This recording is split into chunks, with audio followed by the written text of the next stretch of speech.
let's set the scene for people listening to this topic of, you know, whether you should listen to your gut and how you can tune into it, because not everyone even really kind of understands what that means. So do you want to start with, what do we mean when we're talking about that? I feel like when it comes to sort of like knowing in your gut, it's like when it's, because we talk a lot about like logical brain and primitive brain. Yes. And we do want to always make our decisions from an informed, sort of calm place where we've got all the benefit of our logical knowledge, all the evidence from the cabinets of all the great experiences and things we've done in the past. However, because we sometimes think of our logical brain as something that just runs around causing chaos and trouble, keeping us in our comfort zone. However, there will be things that like internally, that you should listen to when it comes to trusting your gut. Your primitive brain will be the part that's like assessing someone when you meet someone for the first time, whether this is someone I can trust, whether this is someone I like, someone that I would like to spend more time with. So when we're in situations like that, it's important, or even decisions when we're moving forward with our career or big life decisions, it's important to allow those sort of like internal feelings. Yes. That emotion, you can't make a decision based on pure logic. And I think when it comes to trusting your gut, you will tend to find that there'll be more of an internal like feeling that's driven from like your primitive brain that will inform that decision. Oh, totally. So you know, we talk in the nutrition world, you talk about the gut is the second brain. Yes. And so, you know, in your gut you have between you probably have around 500 million nerve endings. So it is the second biggest collection of nerve endings in your body. Yes. And so it's connected to the brain. So what you're describing there is often, like, for example, I love the example of when you meet someone and you have a positive or negative reaction. But let's go to the negative. Let's go to the something's up, right? Yeah, spidey senses. Spidey talk senses. about it. Yeah. What that is, because people are like, I felt it in my gut. No, what that is your brain perceived the situation, but not on a conscious level. No. Because that primal brain reaction is there to save your life. Yes. So a stranger walks towards your tribe. Yes. You don't have time to write a pros and cons list about if you like them, ask your friend, think about it. Your brain has to go, friend or foe, is that person going to kill me or not? Right? So the brain does that in less than a second. Yes. It doesn't have any thought. It's like nanoseconds. So you don't even know it's happened, but because it's connected to your gut, the first thing that you feel is the gut. Yes. Or the hairs on the back of your neck. Yes. The first thing you feel is visceral, is physical.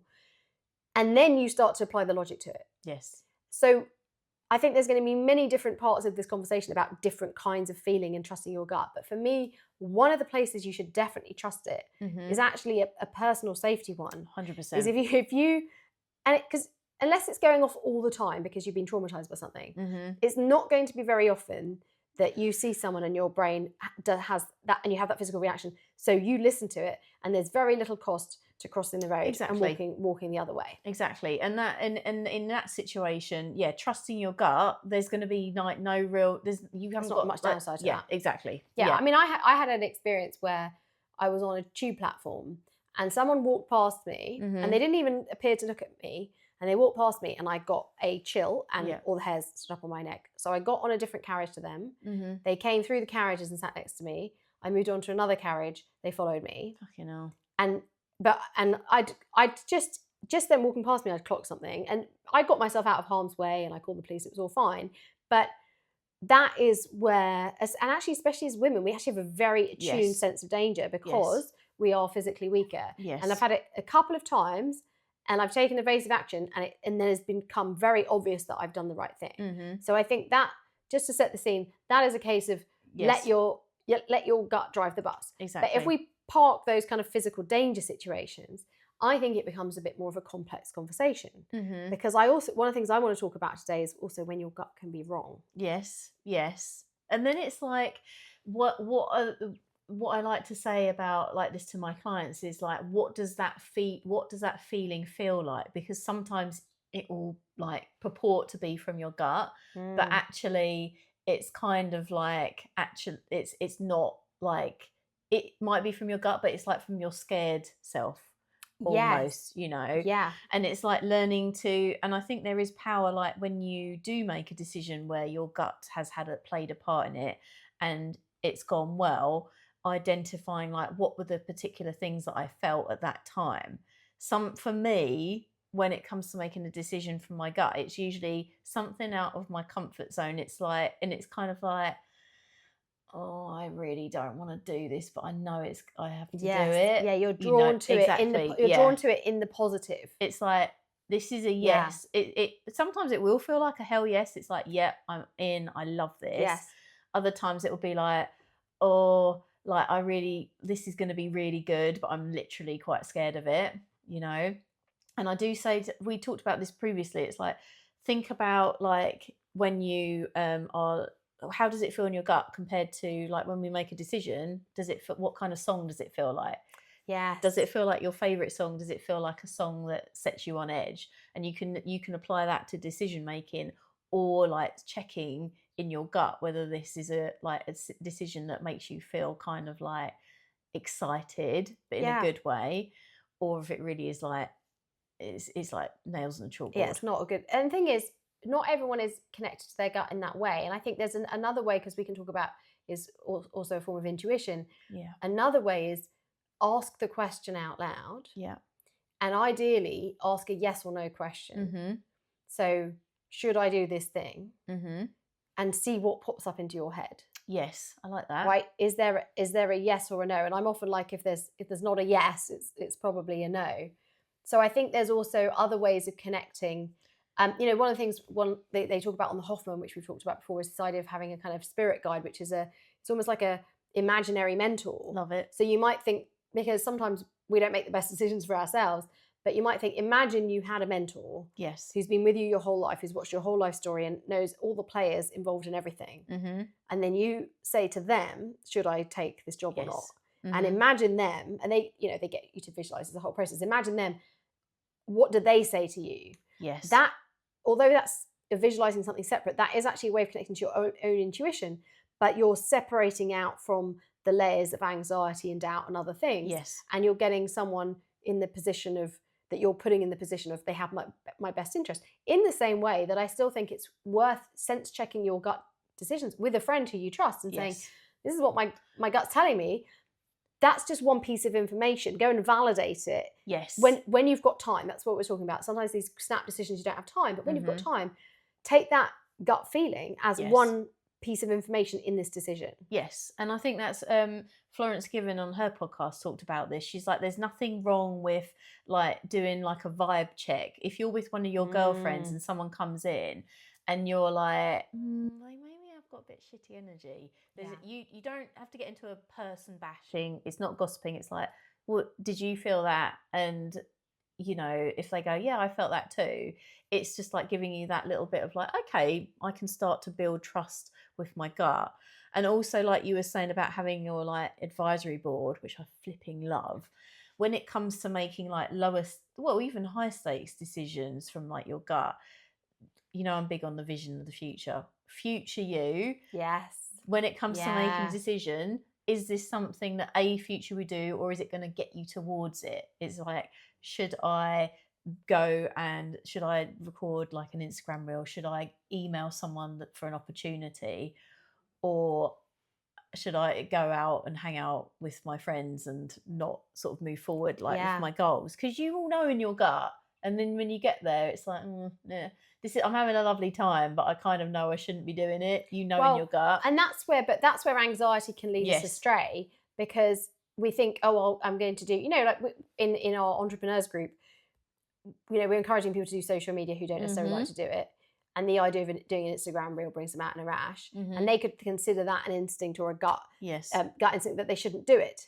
Yeah. Right? Because we can mistake anxiety for a no, instead of it just being, well, it's outside of my comfort zone. So I love that bigger question of, but does this take me closer to or further away from my goal? Yes. Is this one of the uncomfortable things I need to overcome to get there? Yes. So I think there is really understanding in yourself, what is anxiety? Because anxiety often comes between you and a really good thing, right? For sure. Yeah. So what is anxiety that I need to work through? And on the other side of that is confidence and great results. Yes. And what is that actual, like, as I said, the hairs on the back of your neck radar, this isn't a good situation, this isn't a good thing. And I think, like you said, reflecting on past decisions, but also really paying attention to how do those things feel? Because they do Yes. actually physically feel different. Yes, exactly. And even if it's like you are still learning what that feels like, just like when you make a decision, noting what it feels like when it's from your gut. When you make a decision where you were perhaps swayed by others, or you weren't acting in alignment of what you wanted to do, what does that feel like? And then you've got like a little sort of like, I felt like this and this, and then the next time a decision comes up, you can assess where Yes. it feels on the scale Yeah. of like me and my sort of gut versus me Or drawn versus- to the bright shiny thing. Or drawn to the bright shiny thing, which is your kind of inner child. Yes. Or your intellect. Yes. Overriding gut decisions. I see clients do it all the Oh, time, yeah. where they deep down they want something, but then they let their brain talk them out of it, rationalize out of it. So it's also asking yourself, right, what's my brain saying? What's my gut saying? What's my little inner child that seeks dopamine saying? Let's just like pay attention to, it's not that any one of those is right, but let's separate those out and step back and look at what they are. Yes. And what, out of interest, so when you have clients that are very heavily into an intellectual brain, they want to rationalize everything. Yes. How do you sort of coach them away from, how do you get them to trust their gut more? Well, one of them is to go back on previous decisions. Yeah. And then good decisions, and then say, how did that feel? Okay, nice. I like So that. you're trying to get them to articulate a feeling associated with something they've already experienced. And then how does this feel relative to it? So that can, because they have experienced certain decisions in the past, that's absolutely something that they can do. I do think there is also the jumping forward, which we talked about in the last episode. Jumping forward in 10 years' time, what decision are you going to thank yourself for? That again becomes a bit more of an authentic feeling decision versus an intellectual one. But the other thing I like to do when the intellect is really in charge is disrupt it by, the other day I said to a client, they're really trying to work out what job they want to do. And they went, there's this or this, which obviously there isn't two things. So I said, okay, come back to me next week with 10 different jobs that you could do. Yeah. So we're trying to disrupt the intellect's pattern of, or the strategist saboteur of, I just think hard enough, I'm going to get an answer. Let's put lots of different things out there. Let's talk about them. Let's explore how you're feeling about those things. So we're just stopping the intellect from doing the binary thinking that it wants to do. We're just saying, that's not an option. Go away for now. Let's entertain lots of different ideas. And that actually works really well. Exactly. And this is what I'll do with clients. It's like, at this stage, you're just playing imaginary, really, in your head. You're exploring you're opening up your imagination, you're opening up your creative ability to explore different scenarios, and you have no skin in the game. So you can at this stage just explore all those things, try them on, like try and play a little like mental idea dress up as to how they feel versus your gut and other decisions that you've made from your gut in the past. Well, and if someone's thinking about like a job, for example, the way I look at it, if they bring that to the conversation, that they have a strong gut instinct. If someone goes and interviews for a job and their gut instinct is no, I'm always like, go with that. Yeah, okay, that's firm no, go with that. And I've had loads of clients take jobs where they felt a no and they still took it because they rationalized into it. And then they said, I knew from the beginning it wasn't going to be right. When it's a yes, because we could get the intuition in the yes, then I'm more actually inclined to say, great, that's a green flag of information, but let's find out. Press pause. Yeah, let's find out more information or keep going down the route. But I think also we can have this bias that when something feels good, we screen out all the other information. Like, it's not just in work. I always say careers and dating are actually really similar. Yeah. You've gone on a series of bad dates, you go on one good date, there's one green flag, and then your brain just decides to tune out all the other questions, all the other issues, because you got one green flag in that situation. So for me, a positive gut instinct is an information to go to the next step. Don't go to the end decision. Okay, so then what's the next step? What's the next information? How do we then work out? And with job interviews, I say to the client, as long as it's not a no, keep going through each stage of the interview until you're sure it's a no. But when you're sure it's a no, then remove yourself from the process. But if you keep seeing positives go through, but at each stage in that recruitment process, you're trying to find out more information. Yes. You should be going with questions. You're not just there to sell yourself to that company. You got to find out the information. Are there skeletons in the closet? Yes. Is your boss secretly going to be an arsehole? Like, let's find this stuff out.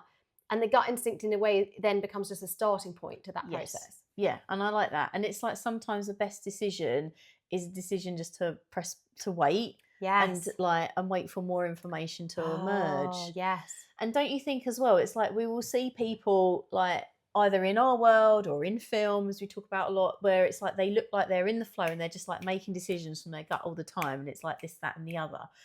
And if you're learning to trust your gut and figure out what that sounds like, it is important that you like take a pause so you can really work out what your gut sounds like. And if you need to allow yourself like space between that, what comes through first, for then to validate it before you then act on it. Because I feel like we are all kidded that it looks like literally like, yep, no, this is what it looks like, I know this, I know that, when actually some, like a lot of our, it comes in shades of grey, right? There's some of these decisions we have to make. Yes. And sometimes trusting our gut is that we need to just gather more information to sort of validate what we're feeling. Well, but also sometimes your gut might say yes to something, but the practicalities of your life or your or your responsibilities, or your gut might say, I want to go and be in a band, but you've got a mortgage to pay and children to feed. So sometimes the intellect should win the 100%. Argument, right? Yes. There's nothing wrong with that. It's like, I'm going to find out what my gut says. That doesn't mean that's the final decision. Exactly either. that. Exactly. So like make it like a gut decision will feel, even if it's like slightly scary, it will come with a sort of, I would say, like a calm certainty. That, you know what? I'm so glad you said that, because in my past, I've sometimes mistaken anxiety for excitement and used that as a positive intuition. Yeah. And anxiety and excitement feel very similar in the body. But I think you're right. When it's the right thing, you actually go really calm. And so when I left my banking career, I'd been in that bank for 10 years. And 5 years in, I tried to resign for the first time. And I always knew I wanted to run my own business from when I was a little child. That was a very strong intuition that I was going to do that. But I was waiting for the right time. And then I tried a few times, but also I was just thinking about it. I'd even talked to my bosses about it. And then I got to this point that I just thought, I will know when it's the right time. Yes, exactly. And I was there for 10 years, and then it became crystal clear when it was the right time. And I left and I felt so calm and so at peace. And I think if I'd left earlier, I wouldn't have had that. And also the last 3 years in that bank were amazing. The jobs I got to do were incredible, and I wouldn't have the career I have now if I hadn't done it. Yes. So I think that also, sitting with it, and that's also where you need to just stop and center yourself and sit somewhere quiet, quieten out the noise, because otherwise a lot of that feeling or intuition is actually just circulating stress hormones. Definitely. So time to quiet the body, quiet the mind, maybe do that several times, and see if you're still getting the same answer. Exactly. And and seeing how many times like a certain answer comes through, and whether you're trying to almost, it's like you'll know when you're looking for evidence to support or disregard like the decision you're coming to. You'll also know when you're kind of trying to talk yourself out of something that actually might be quite good. Yeah. Yeah, totally. I know we're almost out of time, but there's something like really important I want to talk about. Yeah. Because trusting your gut is also trusting the feelings that your gut's producing. But this is a an organism, our body, and so your gut has at least 30 trillion microbes in it, gut flora, all those things. So many doing their thing. There's a lot in there. And actually, depending on the balance of them, it actually changes how you feel. It changes the feeling in your gut. And I've seen it a lot with nutritional therapy clients, where because their gut flora are imbalanced, because they're stressed, they're having too much caffeine, too much sugar, not enough vegetables, they're not taking care, like from a nutrient perspective, you need lots of vitamins and minerals to maintain the gut integrity. Because they're not doing that, they are feeling a lot of anxiety in their gut. And they might be then applying that to their life experience and thinking, I'm not happy with this, or this thing, they'll say, this thing's causing me anxiety. But actually your gut can create the feeling of anxiety, and then you project that onto your outer circumstances. So if someone actually feels a lot of anxiety and that's driving their decisions and they're holding themselves back in their career, in their relationships, in anything, when someone has a lot of anxiety, one of the first things we look at is, what's your gut health and can you make changes to that? And I had a client recently, they changed what they ate, and they changed the timing of when they ate, because they were very focused on losing weight, which I understand. But actually, one of the things, again, that drives anxiety is blood sugar balance as well. So you focus more on blood sugar balance. You focus more on eating foods that are high in protein, high in the, proteins that make the happy neurotransmitters like tryptophan, tyrosine, all those things. And then it actually changed how they felt. Love that. So then, if they then ask their gut what they should do about something, they might get a different answer simply because of their gut flora. I love that. So I'm going to really want to caveat this whole conversation we're having, which is in lots of ways very mental, with the fact that your gut is its whole own ecosystem. Yes. And sometimes that's driving the train of emotion when it shouldn't be. Yes. And I thought, and also on the physical, I know I wang on about sleep a lot. Oh, yeah, it's so important. Having a good, like when they say sleep on it and that sort of thing, that if that gut feeling is right, it will be the same in the morning. Yes. And it's important that we have good rest, because if we're feeling slightly anxious, overwhelmed, we won't arrive at we won't feel like it's a good decision. Yes. And we won't, like you say, that voice, anything we can do to dial down that anxiety and make that voice of like, what is like a good gut decision come to the forefront, is just pivotal when it comes to making good decisions. So a final point for me on that is about impulse control. Because impulse control is the ability to have an impulse to do something but not act on it straight away. Yeah. And so there can be lots of people who are very intuitive, but they have good impulse control.